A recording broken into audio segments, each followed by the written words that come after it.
Guys মশা মারতাছে দেখেন, ঠাস ঠুস ঠাস ঠুস, দেখছেন মশা এখন 2-3 দিন ধরে অনেক মশা বাড়িতে।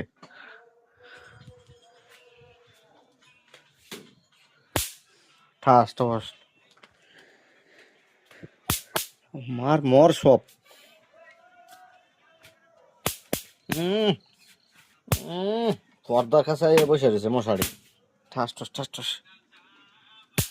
আও একটা মশা নেই কও, চিন্তা করেন। হ্যাঁ, আরে খাইছে জড়ায় পড়বো মশা আমার লাই, মশা জড়ায় পড়বো।